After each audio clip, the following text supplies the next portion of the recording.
We're live. Ladies and gentlemen, boys and girls, children of all ages, welcome to Immoral Action. I am your host, Jeffrey Joseph, your friendly neighborhood youth minister, and joining me is Joe Lemmy. Welcome back to the pod. I think he froze. That was quick.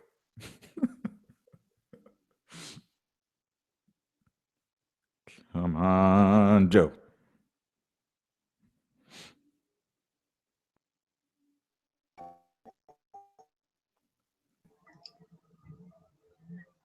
Are you back? I'm back, and now you are back as well, I think. I can hear you and see you. All right, excellent. Yeah, I think we're good. This is weird connection thing. But yeah, like I don't know what Mike Untai had to say yesterday or like really anything about that pod, but I just know it will be better. And we're going to make it better because that's what it's all about. At the end of the day, that's what it's all about. We started out strong. We got to finish strong though. Not fit out. Can't do that. We're going to click up, not click down. It can't do it. It just cannot click down. It's about adversity. Exactly. It's always about adversity. At the end of the day, it got to be better. What happens? For those of you who don't know, we're obviously just quoting LeBron nonsense. That's what it's all about at the end of the day. We could start there, but we might as well start with the elephant in the room. You're a New England Patriots fan. Yeah. Let's talk Deflategate. What are your thoughts? Right. Well, they cheated. I mean, but what good did it really do? I mean, and there have been many articles I've seen this week. Deflated footballs don't really make a difference. And also, when the footballs were properly inflated, they demolished the Indianapolis Colts. But I think there's a lot going on with the decision too, and also bringing up Ray Rice and previous problems the NFL has had to deal with. 4 games for Brady and then 2 games initially for Ray Rice. I think that's a huge moral issue. Since we're on the Moral Action pod.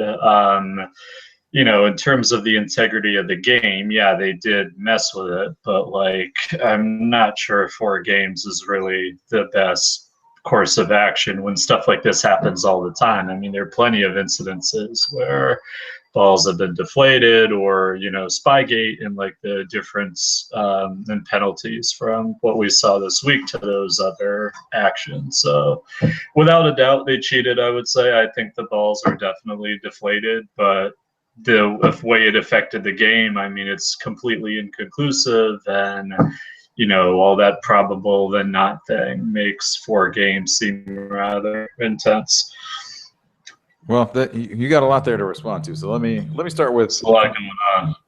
Let me start with the Ray Rice thing. Obviously, the Ray Rice 2 games compared to Tom Brady 4 games is a difficult issue to deal with. Except for that, you have to realize that you can't legitimately compare something that has been universally pointed to as a mistake, that Goodell even ultimately admitted was a mistake. He should have given him more than the 2 games, and then say, well, you only gave him this guy 2 games for this. Why are you doing this for this? And I think on a superficial level, I understand why you would make that comparison, why others would make that comparison, and it has been made by many people. But at the same time, ultimately, what Goodell decided after he had to do some learning, which and actually, I should preface all this by saying, in light of those situations and the way that he handled the Greg Hardy situation and the way that he handled Adrian Peterson, Roger Goodell made it absolutely abundantly clear that he deserved to be fired. He should not be in the position that he is in right now. However, a major reason why he is still in the position he is in is because of his former BFF, Robert Kraft. People like Robert Kraft have been pushing for Roger Goodell to continue to be in his position, which is why Goodell and Kraft are in the predicament that they're in right now, in terms of he knows and is very clear that he is in the position that he is in because of the chummy relationship he has with Robert Kraft. But if he does not come down on Robert Kraft and his organization, then he looks too obviously partial to the organization. And that almost certainly, even though that is not indicated in anything he's written, that almost certainly impacted the outcome. Other things that did impact the outcome that he explicitly referred to were Spygate, which he also referred to, which happened to, of course, been the same organization. And it was a much lesser penalty then, but in the context of having already done that, he clearly wanted to get the impression across that he didn't feel like the penalty that he gave previously was enough to discourage a culture of cheating, I guess, which is the idea that he feels is perpetuated among the New England staff. And because Tom Brady refused to cooperate to the point where the Wells, Todd Wells, whatever his name is, he, in responding to the critics, said that I didn't even want the cell phone to be in my hand. I wanted Don Yee, Tom Brady's agent, to hold the cell phone himself. I would never physically have it, and he could just print off the responses to these text messages, and I would have accepted that as face value as being true and authentic. And I think that is the biggest reason. It wasn't the crime, it was a cover-up. As Jalen Rose always says, the cover-up is always worse than the crime. And I think punishing a cover-up, though, is also just taking things too far, and it only harms Goodell's reputation rather than does anything to enforce it. And like asking for the phone text messages and stuff, like he can provide them or not. But if all the reports coming back with is it's more probable than not, I mean, like we need something stronger in terms of language to warrant the penalty that came up. I think like the whole, and also the role of the media and all of this as well, and like seeing this on like the front page of every major newspaper this week, I think is also just, this whole thing has been blown way out of proportion and on many levels, I think. Well, of course, blowing out of proportion, or has it been underblown, sir? That's been all the air that was out of those balls is back in the. That's right. Controversy. But to respond to what you're talking about, more probable than not, and I think that's a popular misconception that has been spread as this. That's obviously that the way it sounds on a surface is that makes seem like there might be a 49 to 51% chance that this happened. But right, exactly. In fact, that is very particular legal language that is used by the NFL because that is the NFL's code as they've codified in their collective bargaining agreement and their code of conduct and what have you. That is the measuring stick for whether or not a law or a code has been broken. So when Ted Wells reports on it is more probable than not, he's not saying it only seems like a 51% chance or something like that. What he is saying is, according to the legal standard that we have set as a precedent, it is abundantly clear that this has happened. So it's easier to say that, of course, more probable than not. As the casual fan will say, well, it's only more probable than that. What does that mean? That doesn't mean anything. That sounds like more probable than not that I ate cereal for breakfast. I'm not 100% sure. I don't want to think back for 6 hours or what have you. But actually, that is the legal standard. That's a bunch of legal language. And that's part of the problem of putting this report out in a way that has very pointed legal language as they have designed it to be. And Bill Polian of the Indianapolis Colts is the person who's repeated this a couple of times. That's the only reason why I know this, because I too would not have known this. I thought that was kind of a flimsy argument, but he explicitly said that's the standard, the precedent that had been set in the league. And that's why that language is in there the way that it is, and why Ted Wells, in responding to the critics, was so fiery in his response, because that is the standard that he was supposed to bring the Patriots and Tom Brady up against. Well, sure. And then, I mean, you look at those standards then, and then like, what are their standards on domestic violence and abuse then? Because like, if we're going to talk more probable than not, and like we meet that for like deflating a ball, and and also the report said that there's no way to tell if that impacted the outcome of the game, and obviously I would say it didn't impact it in any way whatsoever. Then what do we do when we have cases like Ray Rice, where it's way more probable than not, I would say, that domestic violence was it happened in that situation. Again, like, I think the morality of the NFL is something that is always being debated, and rightfully so, it always should be, but it's difficult, and they're two totally different circumstances, obviously. But like, the initial reaction from Goodell, like, it's a little bit suspect as to how both of those reactions can can come out. So Oh, absolutely. I'm also a diehard New England fan too. So like I'm not, Tom Brady, whatever with the footballs. Like really, there is no way that any other team was winning the Super Bowl last year, regardless of inflation or deflation problems with the football. Well, I mean, obviously, I understand that that's what there's a limited extent to how far this conversation is going to go because, of course, you're a Patriots fan. You're can only go so far. At the end of the day, it can only go so far. You're inclined to defend them. But let me bring up an article that I actually read this last week about it that I thought was the most interesting analogy that had been made, which was, as you're familiar from last year, the Little League baseball scene exploded in large part because of Monet Davis. But there was also the dust up that I think you and I talked about previously was with Jackie Robinson West. What do you do with Jackie Robinson West? They were stripped of their title because they went out of their way to flout the rules. Whatever happened, and they deliberately and intentionally flouted the rules. The onus should not have really fallen on these students because they're kids. Ultimately they're following the direction of the adults in the room. But rather than trying to find a way to directly impugn the adults in the room, they basically just stripped the title and said, you can't do this again. Right. And similarly, that was another scenario where their opponents in Illinois actually are the ones that filed the grievance, if I'm not mistaken, originally, suggesting that it sure seemed like they have players that are supposed to be on our team and that are playing for their team to make a super team. And so, again, an analogy not unlike the Colts are the ones that pointed out the deflated balls. Allegedly, the Baltimore Ravens were the ones that indicated that the Colts should check for this from the previous week and things like that. But how come when a minor league team cheats, which is what they were doing, effectively they were cheating, they are stripped of the title, but a professional team, and specifically Tom Brady, superstar quarterback and things like that, he is suspended for the next year, but nothing is taken away in terms of, or no attempt is made.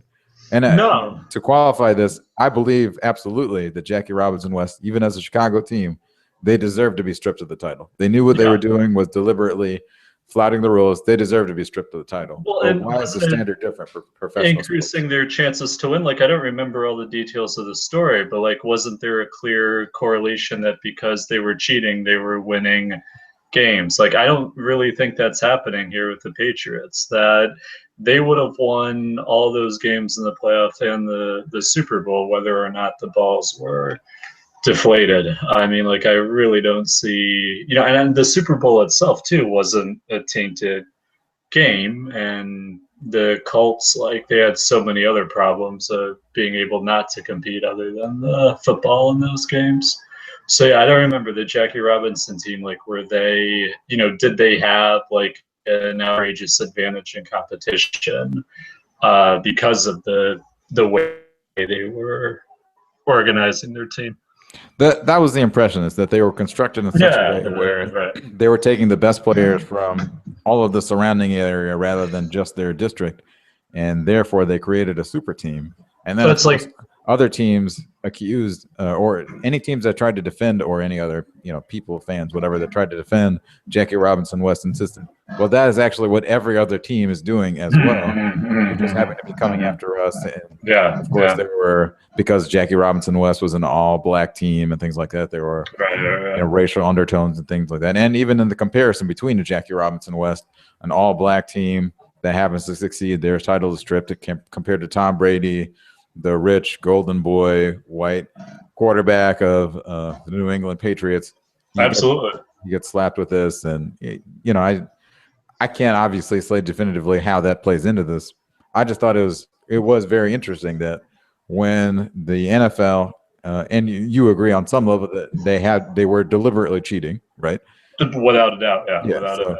Whether or not it affected them, they were deliberately. Whether or not it affected the outcome of the game, they were deliberately cheating. Why would one team or one group or one person who was deliberately cheating be treated differently than the other when they both ultimately had championships? And I think you could argue Little League Baseball has a stronger moral compass than the NFL does. Like, I think that it's absolutely a valid argument to make, without question. And yeah, I guess my follow-up question to that would be then, in response to that, do you think that the reason why the NFL could not have produced a reasonable suspension or fine or what have you in response to this is because of the lack of moral credibility that Roger Goodell has. It's part of it. I mean, it's certainly something that needs to be analyzed more. Like, I think just within the last 2 years, that a lot of what's been happening cannot continue to happen. And you also have the NFL, which, who out there can really challenge them in any way, shape, or form in terms of forcing them to make better moral decisions. I mean, the game's unstoppable. Like, there's nothing that really can be done at the moment to just reduce their influence and then maybe force them to start thinking about some of the choices they're making. So yeah, definitely, absolutely. And I think this brings back a point that we may have talked about in our last pod about how I believe it was the Arizona general manager Steve Keim who said, especially this was approaching the draft, he was talking about how if an NFL team wants to draft a player and that player happens to be Hannibal Lecter, they'll write it off as an eating disorder. Yeah. And they'll proceed. And that has been readily apparent in the NFL for years and years. Absolutely, yeah, without a doubt, without a doubt. And then that could tie into something, even more interesting that I've been thinking a lot of boxing in terms of Floyd Mayweather and Manny Pacquiao. I was reading a Bill Simmons article about the fight saying that, boxing is not about morality. Like, you don't watch that sport for, strong moral character, and that, Mayweather is a despicable, human being in terms of his domestic abuse record, but, he's a champion fighter, and that being a champion fighter is always going to outweigh the domestic abuse if he's boxing. And I think the same thing can happen with the NFL. Like, the sport itself has just completely captured, a day of the week in a season in American culture, and now they're going after Thursday night too, and they're just synonymous with a day, and that kind of power, they can pretty much get away with anything they want in terms of morality. Greg Hardy is always going to get that contract. That's always going to be happening. So yeah, it's an interesting thing to think about, the relationship between sports that are that violent on a weekly basis and morality at the same time too.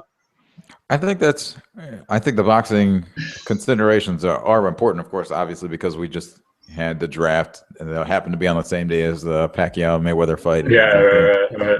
And my perspective was, not unlike Keith Olbermann suggested on his own show, that you should boycott the fight, because ultimately any attempt to view the fight, any attempt to order the fight, what have you, you may be 100% behind Manny Pacquiao, but no matter what, you're putting money into the pockets of Money Mayweather, which is without a doubt, without a doubt. And even if he doesn't consciously try to create himself as a villain character, he and I think actually Bill Simmons talked about this on a podcast or two, that he almost has made himself the real life Clubber Lang in a way that he might actually all be the worse. Boxing villains in one. Yeah, all Right. the boxing movie villains just in one character. Absolutely.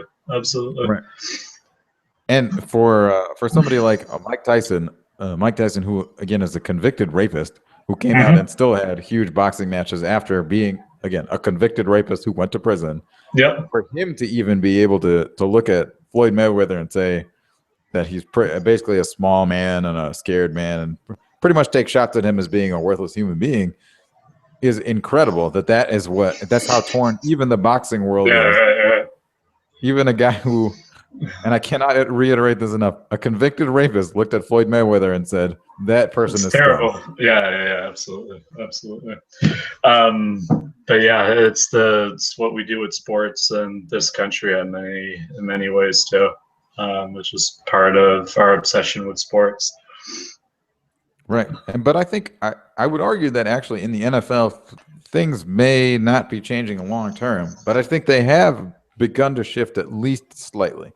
And by that, I mean, when it came to something as terrible as, well, when Ray Rice was suspended indefinitely, the NFLPA, the Players Association, they were able to get that overturned, but he had already been kicked off the team and no team is willing to take on the risk right now of bringing Ray Rice onto their squad. Now, part of that is he because sucks as a running back, right? Yeah, exactly. Right. Part of that is definitely regressed. But also, it appeared that while there may have been more interest in Greg Hardy than just the Dallas Cowboys, it was only the Dallas Cowboys who ultimately offered him a deal that was even something semi-respectable. And I can't bring up Greg Hardy without mentioning that he deserved to be suspended this year because last year, while he was not playing, he was still getting paid, and he ultimately, for sure, used money that he made last year and throughout the years to pay off the victim in his domestic violence so that she would not testify,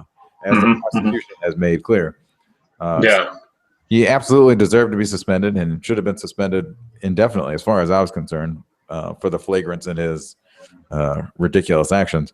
But aside from that, he got this contract, and actually even Dallas Cowboys fans, from what I've heard and read from different Dallas sports journalists and things like that, even Dallas Cowboys fans are mad at the Cowboys for having brought Greg Hardy on. Yeah, I've seen that. Right. And it is a position that 6 months ago, if you had told me that the Dallas Cowboys fans would have cared at all that Greg Hardy was on their team, I would have expected them to be unequivocally excited that they finally have a pass rusher. But now there actually is enough of a shift that they took somebody like a Greg Hardy. They took Randy Gregory in the second round, who was a first round top 10 talent, who had off the field issues, which were primarily about smoking pot or something like that. Right. Significantly different circumstances. But Dallas Cowboys also signed Lyle Collins, the offensive tackle who dropped off entirely in the draft because his ex-girlfriend had been murdered, and the police at least some way tangentially associated him with that murder. For whatever reason, the Cowboys, they seem pretty isolated in terms of being the only team that wants to take on those hardships because they seem like they can weather the storm. And partly because, let's face it, everybody thinks of Jerry Jones as that crazy sports owner who's just going to do whatever he wants. Well, yeah, and Adrian Peterson, I mean, there were rumors they were going after him as well. So, yeah. Absolutely. That is interesting. That's an interesting way of looking at all that. Do you think that shift has any chance to be permanent? Do you think that basically, I think another way of asking the question is, do you think that there's any chance that Roger Goodell has changed, that he's learned from his mistakes, or do you think this is? I would hope so, and I think I think the intensity of the Brady punishment is a little bit of a reflection on that as well. Like, I don't think had this just been a regular punishment and like there wasn't all this this year of just one atrocity after another in the league, I think the punishment would have been a lot less than what it was. So I do think there's part of that. And then also too, unlike boxing, like the NFL is a 24/7 365 league, so it's always in the press, and like Time Magazine doing profiles of the NFL, that year they had, and like the New York Times doing the same thing. So I think it is influencing in part, in some way.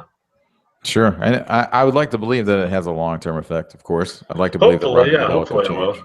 Right, hopefully it will. But there's no evidence because it would take a long-term evaluation to be able to really assess whether or not the change is real and is long-term. Right. So thus far it hasn't happened, but we shall see. But speaking on Roger Goodell, I would like to switch topics a little bit, but somewhat related to Roger Goodell. You and I both are avid listeners and readers of Bill Simmons of ESPN currently, but he has recently been notified, actually via the press, not directly from his boss, John Skipper at ESPN, that he will not be with ESPN moving forward after his contract runs out. So someone else will almost certainly be running Grantland. I originally had the impression that he might own Grantland or the rights to Grantland, which they happen to have wonderful sports reading if you're interested, and their podcasts are interesting as well.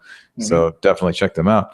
But the head of the Grantland subsection on ESPN will no longer be there, and many believe it has to do in large part with the open rejection of Roger Goodell that Bill Simmons has vocally enunciated both in writing and also on his podcast. Absolutely. His podcast won that even got him suspended in the last year.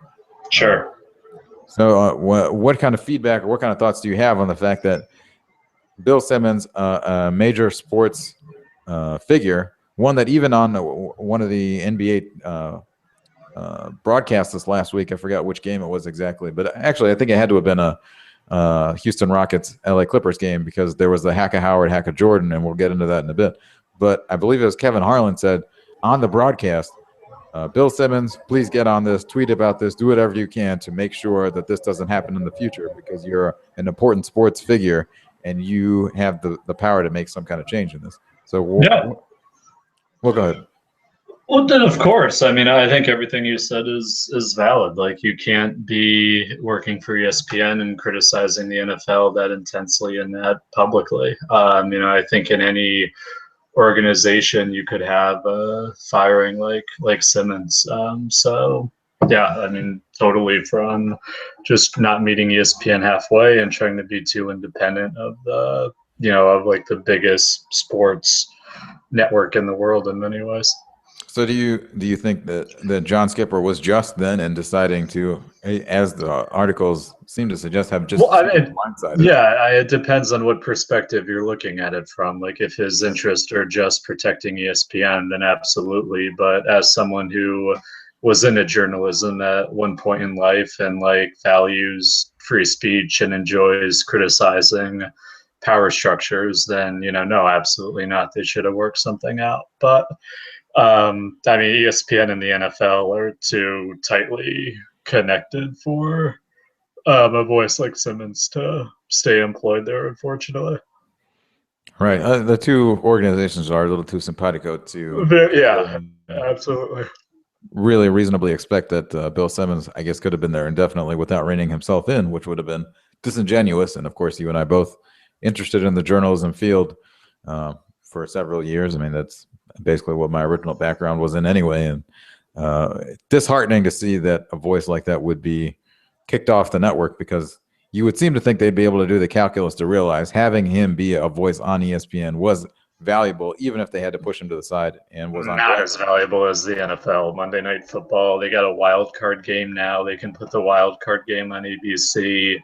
Sunday mornings during the fall, like, they basically just talk about the NFL all morning long on Sunday. So it's too risky. It's too risky of a business. I mean, like, without the NFL, like, what really is ESPN? I mean, you have like the NBA, during the playoffs, hockey didn't work out. The NHL is no longer on there. And then there's only so much baseball people can tolerate. I mean, like, you can't do baseball as much as they talk about football. So, yeah, it's unfortunate, but the ESPN and the NFL are, connected to one another. The whole idea of like just what the NFL tracked has become, like, that's totally possible because of ESPN. Yeah, I would agree that they are probably too connected. They're probably too intimately connected. Without a doubt. Yeah, without a doubt.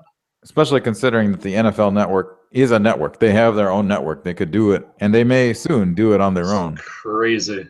It may only be a matter of time before they become our own basic cable channel, and then that'll be that. We won't need us. Yeah. But it is interesting, and again, unfortunate. But who knows where Bill Simmons will be in 6 months or a year or something like that. I'm sure he'll find something interesting to do and get paid millions of dollars. And he could totally branch out on his own. Like, I mean, what sports writing is nowadays is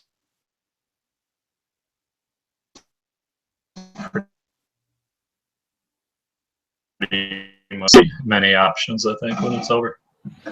Yeah, I think probably the next obvious competitor, but I don't know how likely it would be, is for him to go on to something like a Fox Sports, which is trying to usurp ESPN's position. And that could be their big get, is to get somebody like a Bill Simmons on there. It would help. I certainly would be more interested.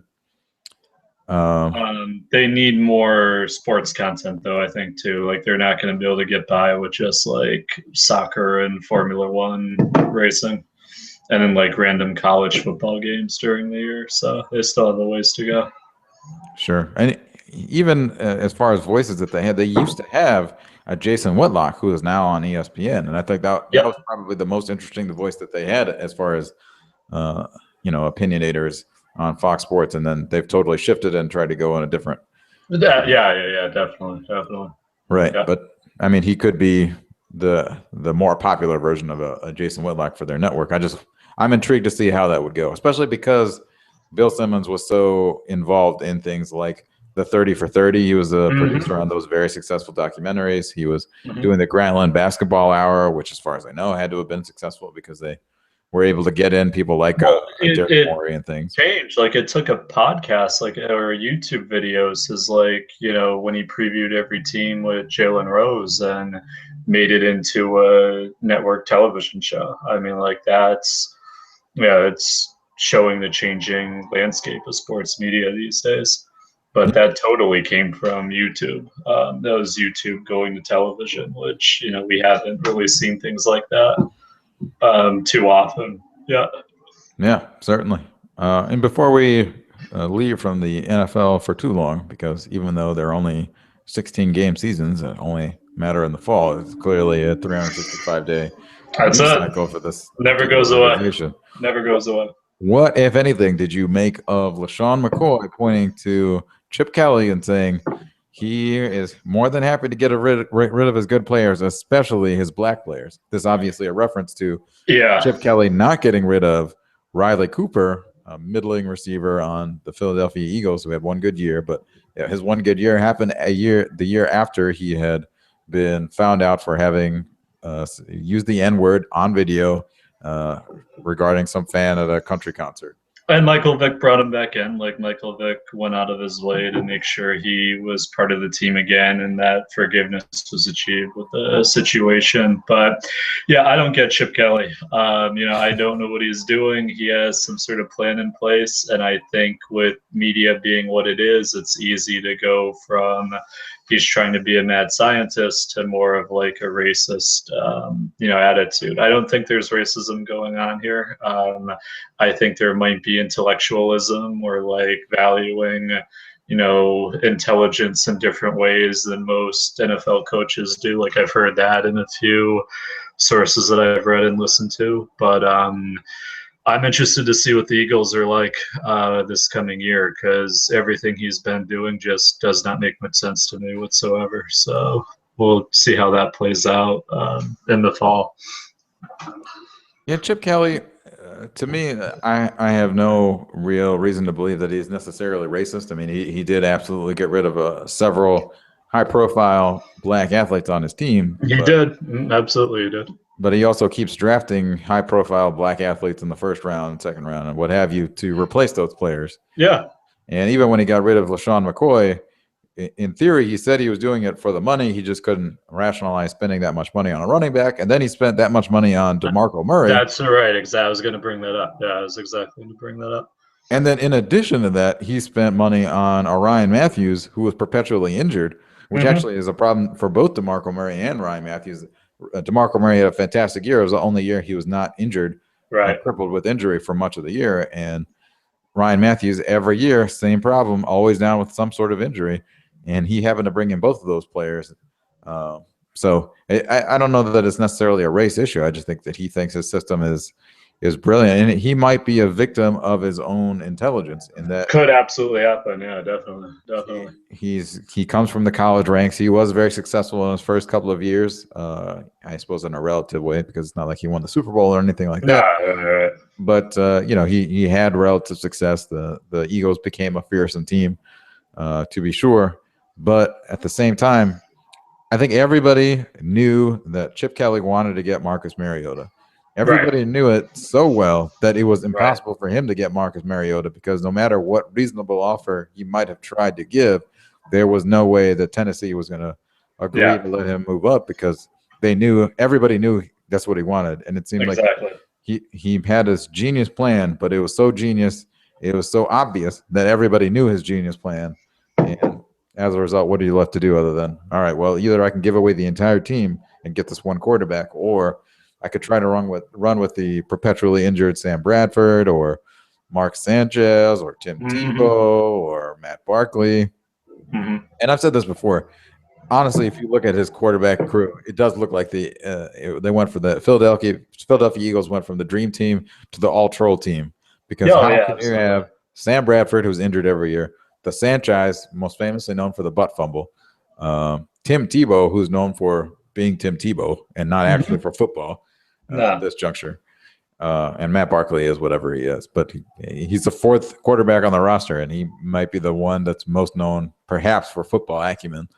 Even though that was all in college more than it was in the pros. Well, you're right. I mean, they were all successful in college, and I think that might be something that he's going for. Like all four of those guys were extremely successful in their college careers, and that might be part of what he's looking for. And he might want to be bringing his like Oregon style to the NFL, which is kind of two totally different things. But he might be trying to really do that as much as he possibly can.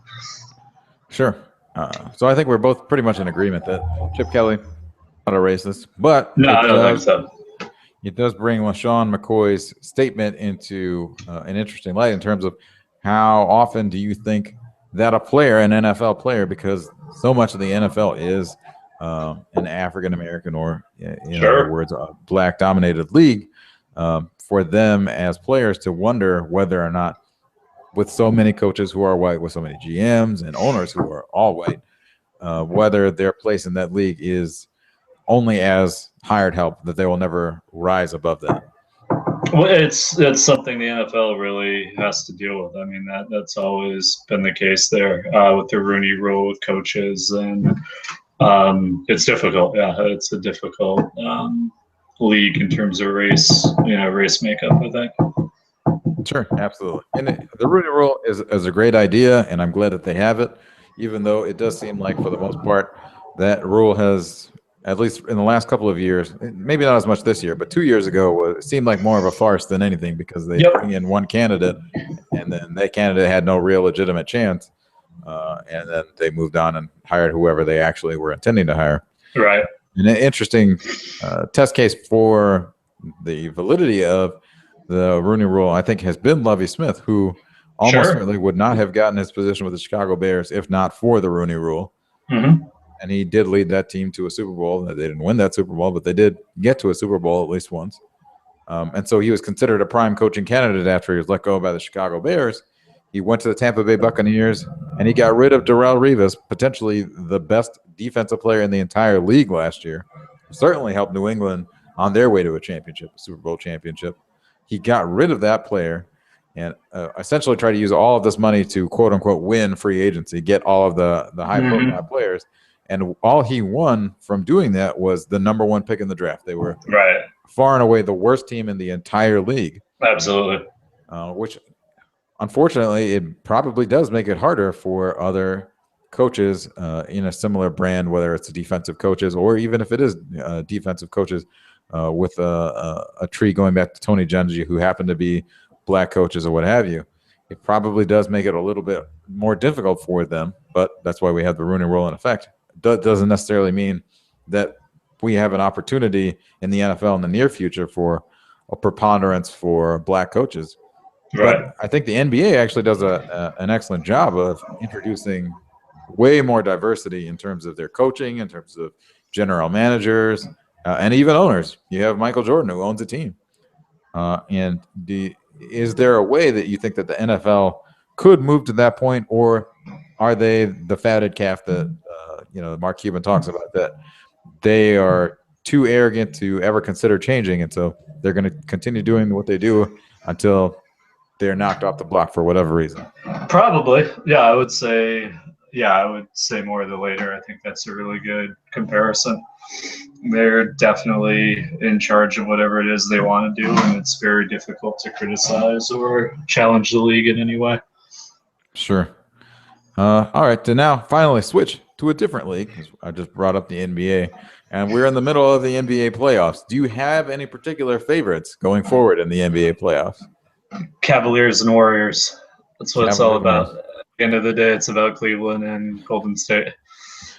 All right. Well, we'll dive into that a little bit more. But first, I will bring up something that has been a big storyline in the playoffs so far, and I guess it has been for the last year or so. this hack a Howard or hack a Jordan, that would be hack Dwight Howard, or hack DeAndre Jordan, which really was originated with the hack a Shaq rule. Right. Shaquille O'Neal. Do you think that the league needs to change the ruling on the hack a Shaq rule moving forward? Shoot the free throws. Just get someone up there who can shoot the free throws, and I think that would solve so many problems if these big men could just figure out how to be better free throw shooters. It's naturally going to happen. It's happened in modern NBA history for a long time. It's part of the danger you have when you have a big man on your team. It's something that you have to plan around.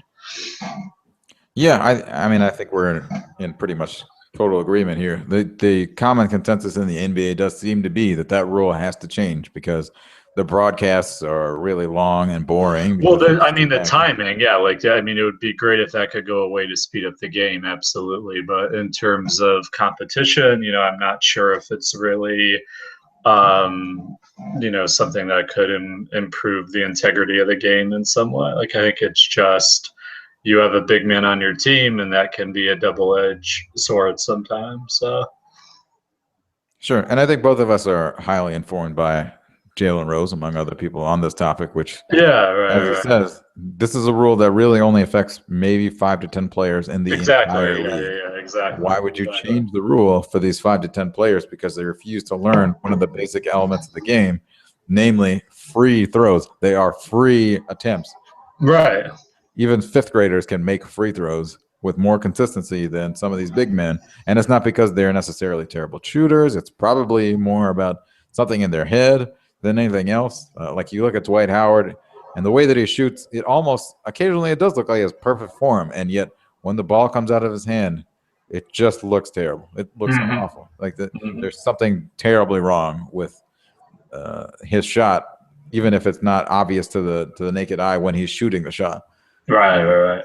But how can you change the rule to make it better for these 5 to 10 guys? And really, right now, it's pretty much just DeAndre Jordan and Dwight Howard. So really, only for these 2 guys who are big men who are just unwilling to dedicate the time to their game to be able to make those shots. And the beauty of it is that this does go back at least to Shaquille O'Neal, and it didn't work. It didn't work against Shaquille O'Neal. He still won championships, and it doesn't necessarily have to work against DeAndre Jordan or Dwight Howard.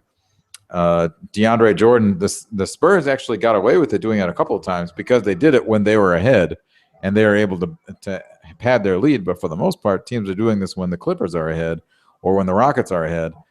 And then whatever points they get, it's just free money. And then even I think the most galling example of why this should not change is because both the Clippers and the Rockets chose to hack each other in the series that they're in right now to try to gain a competitive advantage. It sure seems like it would just be a wash because what are you going to do other than, they're hacking us. We could just hack them too and see how they like it. Right. Exactly. And then when the Rockets did that, and I think it was Game 4, they started doing it a couple of minutes into the game and basically almost fouled out their entire team by the third quarter because they just kept going back to it, which served them not at all. And then they lost in a blowout, which seemed totally predictable to the casual fan that if you're going to keep fouling people, you only have so many players on your roster. You can't foul indefinitely. Yeah, exactly. And it changes the way that the game is played. And to go back to Cleveland, of course, I'm a Chicago fan. I'm rooting for Chicago. And when it came to the last game, Jimmy Butler gets 2 fouls early, and he stays in the game, but that means that he has to defend LeBron James very differently. And, of course, that just meant that LeBron James just kept bullying him into the post and then scoring because there was nothing Jimmy Butler could do. He could stand there, but if he stood there too tall, he might get called for a foul. If he tried to contest the shot too strongly, he's going to get called for the foul.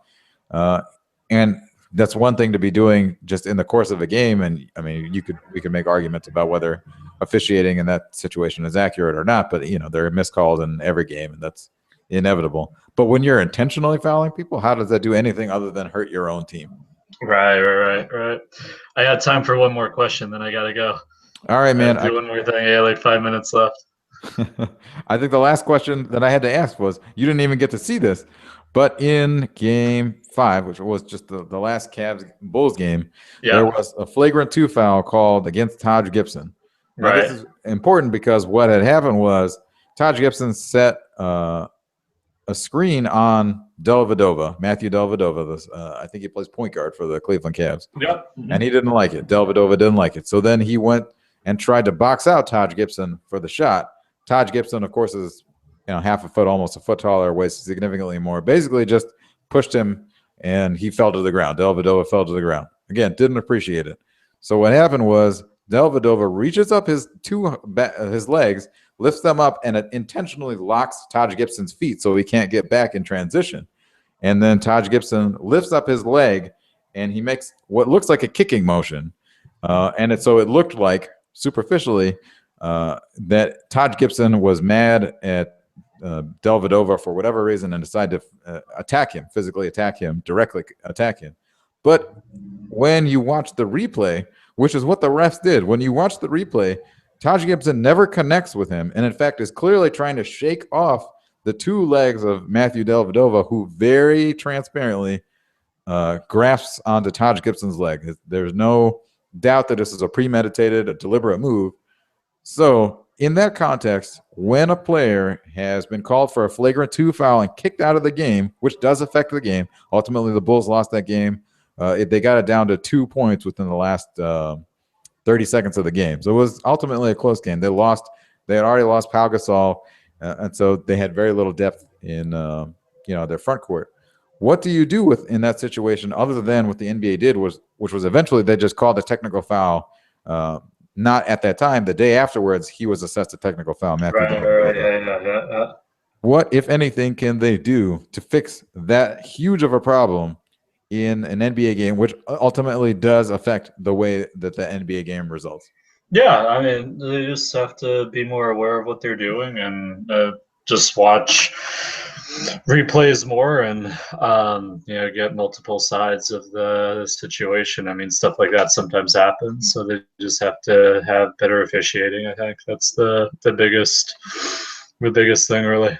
Would it have been too outrageous to suspend Matthew Dellavedova from the next game? Would that have been a bridge too far? I don't think so. I think they could have done that. Obviously it wouldn't have caused any stir because he's not like a LeBron or Kyrie Irving or like one of the stars of the team. But yeah, I think that would have been reasonable. It sounds like the way the situation played out, suspension should have been levied. Definitely, it's a little intense, too much force. Right, and I mean that's been basically, as a Bulls fan, but also trying to be as objective as possible. How can you, if you're eliminating one person from game totally unjustly, right, did not actually even attack somebody else, how can you do anything other than eliminate the person who instigated the whole incident in the first place from the following game? Especially because he was not one of the main players anyway. He's a backup point guard. It would affect the Cavs, but it would not affect the Cavs as much as Taj Gibson being ejected from the game absolutely, in the third quarter. Absolutely, right. Would have. Well, anyway, Joe, I know you've got to go, so I got to go. We'll go ahead and wrap this up. Thank you all for listening. You can hit me up at Moral Action on Twitter or moralaction@gmail.com. Thank you all for listening, and remember, every action is a moral action. Take care. See ya.